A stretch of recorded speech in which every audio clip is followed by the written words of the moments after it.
Hello everyone, नमस्ते। तो आज हम बात करने जा रहे हैं सूर्यभेदी प्राणायाम के बारे में। इससे पहले हम चंद्रभेदी प्राणायाम के बारे में जान चुके हैं, तो आज हम जानेंगे सूर्यभेदी प्राणायाम के बारे में। और सूर्यभेदी प्राणायाम के बारे में जैसे कि हम सारे ही प्राणायाम के बारे में पहले हम उसकी विधि जानेंगे, फिर हम उसके लाभ जानेंगे और उसके बाद उसकी क्या क्या सावधानियाँ हैं, क्या क्या सीमाएँ, वो सभी चीज़ हम जानेंगे। सूर्यभेदी प्राणायाम के बारे में चर्चा करने से पहले मैं आप सभी लोगों से रिक्वेस्ट करूंगी कि अगर आप चैनल पर नए हैं तो प्लीज़ चैनल को सब्सक्राइब कर दें, बेल आइकन का बटन दबा दें ताकि आपको न्यू वीडियो के नोटिफिकेशन मिलते रहें। और अगर आपको वीडियो पसंद आती है तो वीडियो को लाइक ज़रूर कर दें। नेक्स्ट आपको कौन सी वीडियो के ऊपर आपको कौन से डिजीज़ या कौन से प्राणायाम के ऊपर आपको वीडियो चाहिए वो आप कमेंट बॉक्स में ज़रूर लिखें। तो चलिए बात करते हैं सूर्यभेदी प्राणायाम की। सूर्यभेदी प्राणायाम, देखिए इसका नाम में ही जैसे कि क्या है, सूर्यभेदी यानी कि सूर्य नाड़ी को भेदने वाला प्राणायाम ही सूर्यभेदी प्राणायाम है। तो सूर्यभेदी जो है वो सूर्य नाड़ी जो है वो हमारे किस तरफ होती है, हमारे राइट हैंड में, ये राइट वाले हिस्से में हमारी सूर्य नाड़ी का प्रवाह होता है। इसी नाड़ी को हमें भेदना है। तो ये हमने इससे पहले चंद्रभेदी के बारे में जाना है कि चंद्रभेदी प्राणायाम कैसे करते हैं, और अब हम सेम उसका उल्टा यानी कि पहले हमने चंद्र नाड़ी को भेदना शुरू किया था। हालांकि जब हम इस सीरीज़ को करते हैं, जब हम सीक्वेंस में करते हैं, अगर आप एक ही दिन में दोनों प्राणायाम कर रहे हैं तो हमेशा पहले आपको सूर्यभेदी प्राणायाम पहले करना है, उसके बाद आपको चंद्रभेदी प्राणायाम करना है। लेकिन क्योंकि ये अलग अलग वीडियो थी और चंद्रभेदी का बहुत ज़्यादा कमेंट आ रहे थे, इसलिए मैंने चंद्रभेदी प्राणायाम को पहले आपको डिस्क्राइब कर दिया था। सूर्यभेदी प्राणायाम हमेशा भी चंद्रभेदी से पहले करना चाहिए। चंद्रभेदी मीन्स चंद्र नाड़ी को भेदना था और सूर्य मीन्स सूर्य नाड़ी को भेदना था। यानी कि राइट साइड जो हमारी नाड़ी चलती है वो सूर्य नाड़ी होती है, पिंगला नाड़ी होती है, और जो लेफ्ट साइड चलती है वो ईड़ा नाड़ी होती है। तो ईड़ा नाड़ी को चंद्र नाड़ी भी कहा जाता है और पिंगला नाड़ी को सूर्य नाड़ी भी कहा जाता है। इन्हीं नाड़ियों को हम आज भेदेंगे। तो ईड़ा नाड़ी की तो बात हम कर चुके हैं। आज हम जानेंगे पिंगला नाड़ी यानी कि सूर्यभेदी। सूर्यभेदी सेम हमें सुखासन में बैठना है। बैठने की विधि सबसे पहले हम समझेंगे। जैसे कि मैंने आपको बताया ये है, प्राणायाम को, किसी भी प्राणायाम को लेट के नहीं करना है। तो बैठने की स्थिति, आप पैर फैलाकर बैठ सकते हैं, आप चेयर पे बैठ सकते हैं, आप पीठ को वॉल के सपोर्ट में लगाकर बैठ सकते हैं। सुखासन, पद्मासन, अर्ध पद्मासन, जिस भी आसन में आप बैठें आप बैठ सकते हैं। बस शर्त इतनी है कि आपकी जो कमर और गर्दन है वो एकदम एक सीध में होनी चाहिए। अब हम जानते हैं कि सूर्यभेदी प्राणायाम में हम मुद्राएं कैसी बनाते हैं। लेफ्ट हैंड हमेशा हमारा ज्ञान मुद्रा या चिन्ह मुद्रा में रहता है। राइट हैंड की हम नासाग्र मुद्रा या प्रणव मुद्रा बनाते हैं इस तरीके से, ठीक है। नासाग्र मुद्रा आपकी ऐसे बनेगी और प्रणव इस तरीके से आपको बनानी है। जो भी मुद्रा आपको ठीक लगती है उस आप कोई भी बना सकते हैं। अब हमें क्या करना है, क्योंकि यहाँ पे हम सूर्य नाड़ी को भेद रहे हैं तो हमें क्या करना है, यहाँ पे राइट से सांस भरनी है और लेफ्ट से सांस छोड़नी है, ठीक है।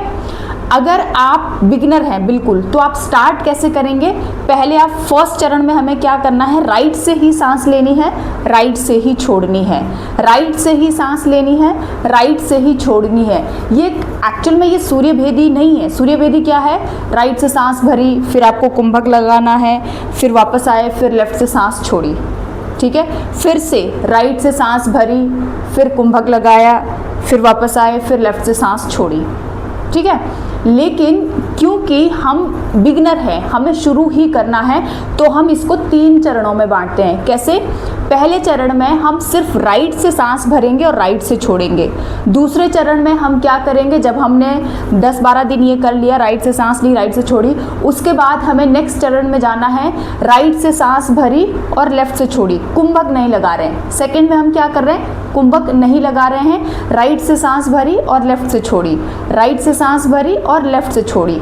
थर्ड में हमें क्या करना है, राइट से सांस भरेंगे, कुंभक लगाएंगे और लेफ्ट से सांस छोड़ेंगे।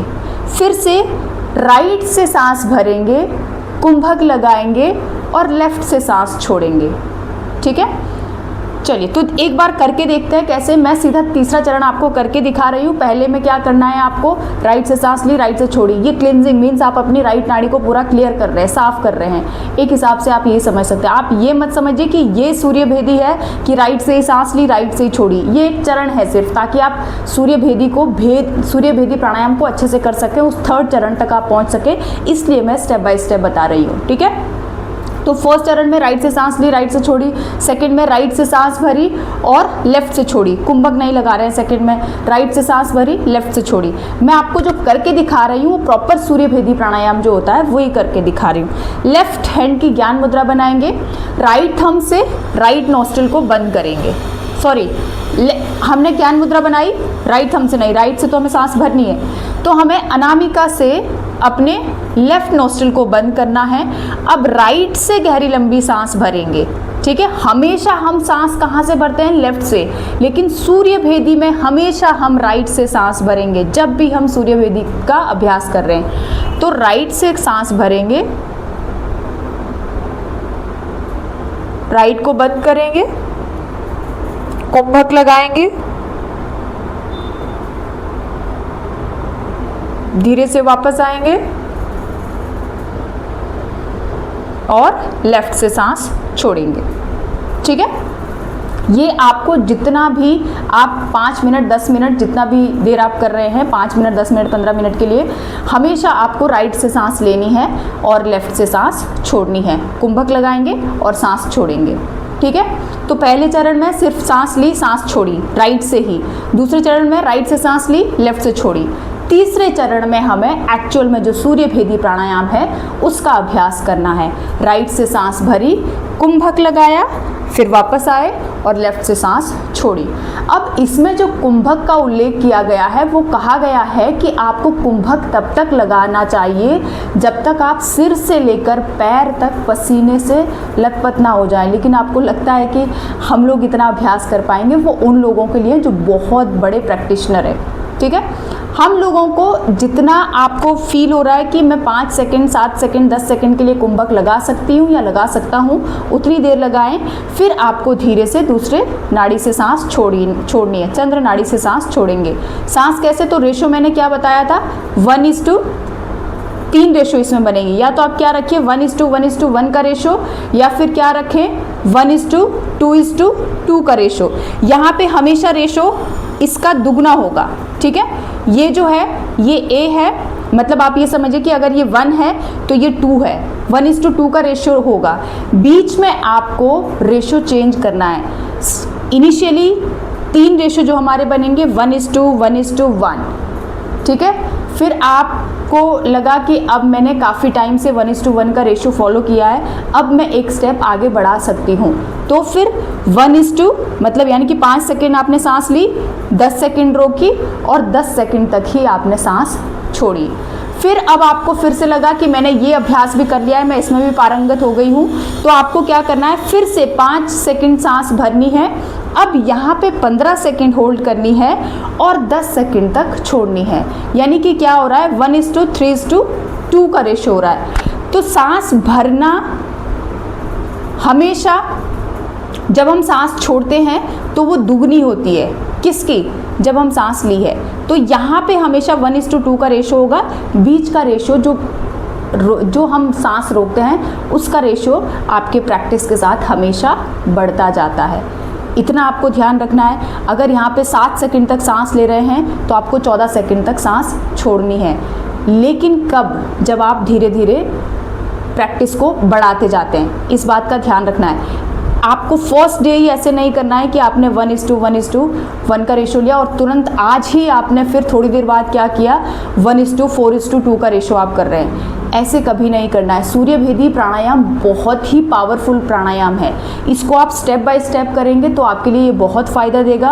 और अगर आपने इसको एकदम से मतलब आपने एकदम से 3 सीढ़ियाँ एक साथ चढ़ ली तो फिर ये नुकसान भी देता है, क्योंकि इसमें बहुत पावर है, बहुत पावरफुल प्राणायाम है सूर्य भेदी प्राणायाम। ये आपकी पिंगला नाड़ी को एक्टिवेट कर देता है। तो बहुत इसके फ़ायदे भी बहुत सारे हैं, लेकिन इसमें बहुत सारी सावधानियां भी है, सीमाएं भी हैं। हर कोई इस प्राणायाम को नहीं कर सकता है और ऐसा भी नहीं है कि हम हर मौसम में इस प्राणायाम को कर सकते हैं। तो वो सारी चीज़ें भी हम जानेंगे, हमें क्या क्या हमें और इसके बारे में जानना है। तो अब हम लाभ के बारे में जानते हैं। इसके लाभ क्या है, हमें ये तो समझ में आ गया कि कितना कुंभक, मैं आपको फिर से बता देती हूँ, टेक्स्ट में लिखा गया है कि जब तक आप सांस को रोक सकते हैं, जब तक आपका शरीर पूरा पसीना पसीना नहीं हुआ, तब तक आप कुंभक लगा के रखें। लेकिन मैं आपको ये बोलूँगी कि आप यथाशक्ति जितनी देर आप सांस रोक सकते हैं उतनी देर रोकें और फिर बाएं नासिका से इसका दुगुना सांस छोड़ें, ठीक है। या फिर रेशो बना के चलिए, 5 सेकंड सांस ली, 5 सेकंड रोकी, 5 सेकंड सांस छोड़ी। इनिशियली आप इस तरीके से करें, फिर आप उसके बाद धीरे धीरे स्टेप बाय स्टेप आपको समझ आता जाएगा। लाभ की बात करते हैं। सूर्यभेदी प्राणायाम का, जैसे मैंने आपको बताया कि बहुत ही पावरफुल प्राणायाम है, बहुत पावरफुल है, बहुत सारे इसके लाभ हैं। सूर्यभेदी प्राणायाम जो है ये हमारे मृत्यु और बुढ़ापे को दूर करता है, हमारी कुंडलिनी को जागृत करता है। इसके अलावा सूर्यभेदी प्राणायाम जो है वो हमारे शरीर में जितने भी टॉक्सिन्स हैं, इवन हमारे रक्त में जितने भी विषैले पदार्थ हैं, उनको दूर करता है। तो जिनको ब्लड में कुछ इन्फेक्शन होता है उन लोगों के लिए भी सूर्यभेदी प्राणायाम बहुत अच्छा प्राणायाम है। वात रोग को सूर्यभेदी प्राणायाम दूर करता है। जितने भी लोग, जिनको भी ऑर्थराइटिस का इशू है, जिनको भी हड्डियों से संबंधित कोई समस्याएं हैं, सूर्यभेदी प्राणायाम का अभ्यास जरूर करें। ये मेटाबॉलिज्म को बढ़ाता है। अगर ये हमारे मेटाबॉलिज्म को बढ़ा रहा है तो इसके साथ साथ ये क्या कर रहा है, हमारे शरीर में मोटापा नहीं आने दे रहा है। तो सूर्यभेदी प्राणायाम जो ओबेस लोग होते हैं उनके लिए भी बहुत अच्छा है। ये मोटापा कम करता है, आपके शरीर से कफ को भी ख़त्म करता है। तो वात और कफ दोनों ही सूर्यभेदी प्राणायाम बैलेंस करता है।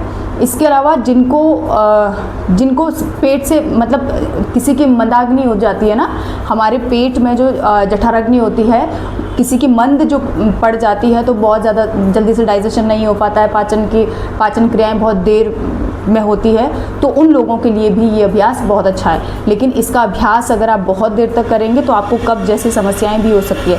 इसीलिए मैं कह रही हूँ कि जो सूर्यभेदी प्राणायाम है वो बहुत ही पावरफुल है। देखो सॉरी, बाहर कंस्ट्रक्शन चल रहा है, इसमें मैं कुछ नहीं कर सकती हूँ, आपको आवाज़ आ रही होगी, उसके लिए माफ़ी चाहती हूँ। बहुत ज़्यादा आवाज़ आ रही है, बट क्या करूँ।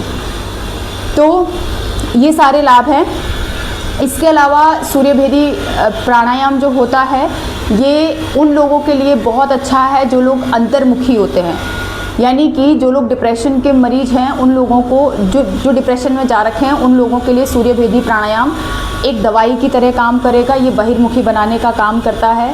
तो अब किन लोगों को नहीं करना चाहिए, जो लोग बहुत ज़्यादा इम्पल्सिव नेचर के होते हैं उन लोगों को सूर्यभेदी प्राणायाम का अभ्यास नहीं करना चाहिए, क्योंकि ये और फिर आपको इम्पल्सिव बना देगा, ठीक है। मतलब आपको तुरंत वो रिएक्शन जो होता है वो देता है। इसके अलावा सूर्यभेदी प्राणायाम किसको करना चाहिए, जो हमारे जवान हैं, सेना में भर्ती जो लोग हैं। जब भी आप सीमा पर होते हैं, जब भी आप ड्यूटी पे जाते हैं, तो सूर्यभेदी प्राणायाम का अभ्यास आप जरूर करें। ये हमारे शरीर में आलस को दूर करता है, हमारे शरीर में सुस्ती को दूर करता है, फुर्ती लाता है। तो ये उन लोगों के लिए भी बहुत अच्छा अभ्यास है जो लोग बहुत ही आलस और प्रमाद में रहते हैं, जिन लोगों को बहुत सुस्ती रहती है, उन लोगों के लिए भी बहुत अच्छा अभ्यास है। सुबह सुबह उठते हैं, बहुत ही लेथार्जिक फील करते हैं, उन लोगों के लिए भी सूर्यभेदी प्राणायाम बहुत अच्छा है। हमारे खिलाड़ियों के लिए सूर्यभेदी प्राणायाम बहुत अच्छा है, क्योंकि जब भी आप फील्ड में जाते हैं, कुछ भी आप कोई ऐसा गेम है, कोई ऐसा स्पोर्ट है जिसमें आपको फील्ड में जाना है, जैसे फुटबॉल हो गया, बैडमिंटन हो गया, या लॉन टेनिस हो गया, या फिर जितनी भी टेनिस हो गए, और क्रिकेट हो गया, कबड्डी हो गया, इस टाइप के जितने भी खो खो हो गए, जितने भी ये फील्ड में जो आउटडोर गेम्स हैं, इनके लिए आउटडोर या इंडोर भी जो गेम है उन सभी के लिए जब आप जाते हैं तो उससे पहले अगर सूर्यभेदी प्राणायाम का अभ्यास आप करते हैं तो आप बहुत ही एक्टिव फील करते हैं। ये इतने सारे तो फ़ायदे थे, लेकिन अब हम जानते हैं कि इसकी क्या सावधानियां हैं। अब जैसे कि मैंने बताया कि सूर्यभेदी प्राणायाम हमारे शरीर में गर्मी पैदा करता है, हमारे शरीर के ताप को बढ़ा देता है। तो सावधानियां क्या है कि जिस वातावरण में तापमान अधिक हो वहाँ पर सूर्यभेदी प्राणायाम को अवॉइड करना चाहिए। खाने के बाद अगर आपने खाना खा लिया है, कभी भी सूर्य भेदी प्राणायाम का अभ्यास ना करें। ये तुरंत आपको नेगेटिव इफेक्ट देना शुरू करता है। कुछ प्राणायाम ऐसे होते हैं कि गलती से अगर आपसे कभी आपने खाना खाने के बाद प्राणायाम कर भी लिया तो वो आपको 1-2 बारी में अगर आप कर रहे हैं तो वो आपको गलत मतलब आपको नुकसान नहीं करेगा, लेकिन सूर्य भेदी प्राणायाम आपको तुरंत प्रभाव डालेगा। इसीलिए खाना खाने के तुरंत बाद कभी भी सूर्य भेदी प्राणायाम का अभ्यास ना करें। और इसके अलावा सूर्य भेदी प्राणायाम जो है वो 30 मिनट से ज़्यादा, अगर कोई बहुत बड़ा प्रैक्टिशनर है, सो रोज़ प्राणायाम का अभ्यास करते हैं, 30 मिनट से ज़्यादा सूर्य भेदी प्राणायाम का अभ्यास ना करें। अगर आप 30 मिनट से ज़्यादा सूर्य भेदी प्राणायाम का अभ्यास करेंगे तो आपका जो श्वसन क्रियाएं हैं उसमें ये असंतुलन पैदा कर देगा। तो बेटर है कि आप सूर्य भेदी प्राणायाम का जो अभ्यास है वो 30 मिनट से ज़्यादा ना करें, नहीं करेंगे। या तो आप इनिशियली तो आप 5 मिनट, 10 मिनट, 15 मिनट का अभ्यास कीजिए, उसके बाद धीरे धीरे अगर आप बढ़ाते हैं तो 30 मिनट से ज़्यादा आप अवॉइड करें, ठीक है। लाभ एक और चीज़ जो मैं बहुत ज़रूरी आपको बता देना चाहती हूँ, जिन लोगों को ब्रोंकाइटिस का इशू होता है या जिन लोगों को बहुत ज़्यादा एलर्जी रहती है, एलर्जिक इशू होता है, रनिंग नोज़ रहती है, साइनसाइटिस होता है, या जिनको भी रेस्पिरेटरी संबंधित कोई भी समस्याएं हैं, कफ जमा रहता है, और जिनको प्लूरल इन्फेक्शन है लंग्स के आसपास, उन सभी के लिए सूर्य भेदी प्राणायाम बहुत ही सुंदर प्राणायाम है, क्योंकि ये आपके शरीर से कफ को एलिमिनेट करता है। तो जिनको भी ट्यूबरक्लोसिस या जिनको बहुत ज़्यादा खांसी होती है, खांसी के साथ कफ आ रहा है, सूर्य भेदी प्राणायाम का अभ्यास करें, आप सभी लोगों को बहुत फ़ायदा देगा। और हमने सावधानियां तो समझ ही ली है कि खाने के तुरंत बाद नहीं करना है, 30 मिनट से ज़्यादा भी हमें इस अभ्यास को नहीं करना है, और जहाँ पे बहुत ज़्यादा गर्मी है वहाँ पर भी इस अभ्यास को हम अवॉइड करेंगे। ग्लेशियर में जो लोग रह रहे हैं, जो लोग ध्रुवी प्रदेश में रहते हैं या जहाँ पर बहुत ज़्यादा ठंडा है, वो लोग सूर्य भेदी प्राणायाम का अभ्यास ज़रूर करें, आपको बहुत ज़्यादा फ़ायदेमंद रहेगा। और सीमाओं की बात करें तो जो हृदय रोगी हैं, जिनका उच्च रक्तचाप है, वो लोग इस अभ्यास को अवॉइड करें। मिर्गी के जो रोगी हैं वो लोग इस अभ्यास को अवॉइड करेंगे, और जिनको चक्कर आने जैसी स्थिति होती है वो लोग इस अभ्यास को अवॉइड करेंगे। गर्भवती महिलाएं हैं जिनका सेकेंड ट्राइमेस्टर चल रहा है या थर्ड ट्राइमेस्टर भी चल रहा है, वो लोग इस अभ्यास को अवॉइड करेंगे। लेकिन वो महिलाएं जिनका प्रसव का समय नज़दीक है, वो अगर सूर्य भेदी प्राणायाम का अभ्यास करेंगी तो उनके लिए अभ्यास बहुत अच्छा होगा। प्लस एक चीज़ मैं भूल रही हूँ, शायद मैंने कुछ तो हाँ, जिनका वात वाला मैंने बता दिया आपको कि वात के रोगियों के लिए बहुत अच्छा होता है। तो जिनको भी जितनी भी हड्डियों से संबंधित जो भी समस्याएं वो सारी दूर होती है। तो ये सारा सूर्य भेदी प्राणायाम के फ़ायदे थे, इसकी सीमाएं थी, सावधानियां थी, और किस तरीके से हम सूर्य भेदी प्राणायाम को कर सकते हैं, वो सारी चीज़ें हमने जानी। नेक्स्ट किसी और वीडियो में मिलेंगे, तब तक आप सभी लोग अपना ध्यान रखें, खुश रहें, स्वस्थ रहें, मस्त रहें। और हाँ, वीडियो अगर पसंद आई है तो प्लीज़ लाइक ज़रूर करें।